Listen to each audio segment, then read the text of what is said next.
Hi hello நண்பர்கள் அனைவருக்கும் வணக்கம். பல நாளைக்கு அப்புறமா இப்பொழுது சமையல் வீடியோவுக்கு நம்ம வந்திருக்கோம். தொடர் வேலைகள் நிமித்தமாக இந்த பக்கம் வர முடியல. இன்னைக்கு நம்ம இந்த வீடியோவில் பீன்ஸ் கூட்டு எப்படி பண்ணலாம் அப்படிங்கிறத பார்க்கலாம். இந்த பீன்ஸ் கூட்டு நல்ல சுவையாக இருக்கும், சமையல் செய்கிறதுக்கும் எளிதாக இருக்கும்.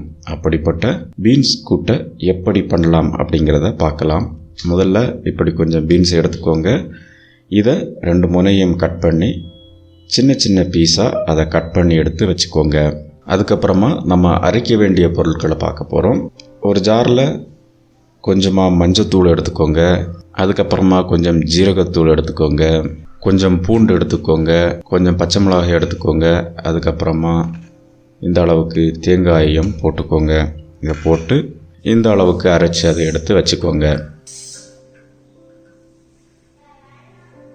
அதுக்கப்புறமா ஒரு சட்டியை அடுப்பில் வச்சுட்டு அடுப்பை ஆன் பண்ணி கொஞ்சமாக அதில் ஆயிலை விட்டுக்கோங்க.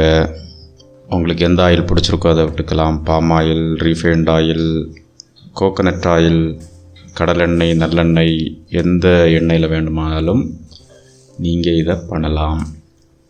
உங்களுக்கு பிடிச்ச ஆயிலை விட்டுட்டு அந்த எண்ணெய் கொஞ்சம் காஞ்சதுமா கொஞ்சமாக கடுகு அதில் போட்டுக்கோங்க.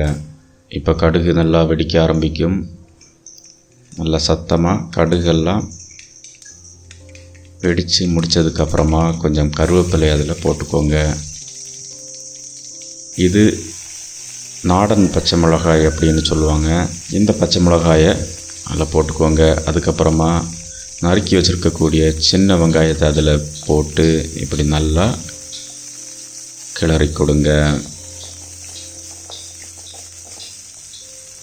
நல்லா கிளறினதுக்கப்புறமா நீங்கள் நறுக்கி வச்சுருக்கக்கூடிய அந்த பீன்ஸை கொஞ்சம் கொஞ்சமாக அதில் எடுத்து போடுங்க. ஒரு பாதி போட்டு லேசாக அதை கிண்டி கொடுங்க.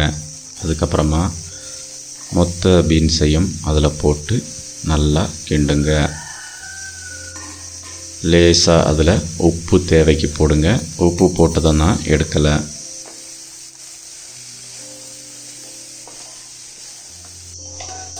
ஒரு 2-3 நிமிஷத்துக்கு ஒரு வாட்டி இந்த மாதிரி நல்லா கிளறி விட்டு கொடுங்க.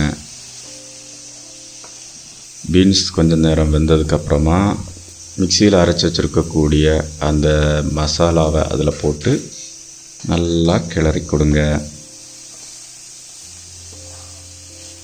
மூடி வச்சு ஒரு 2-3 நிமிஷம் வேக வைங்க.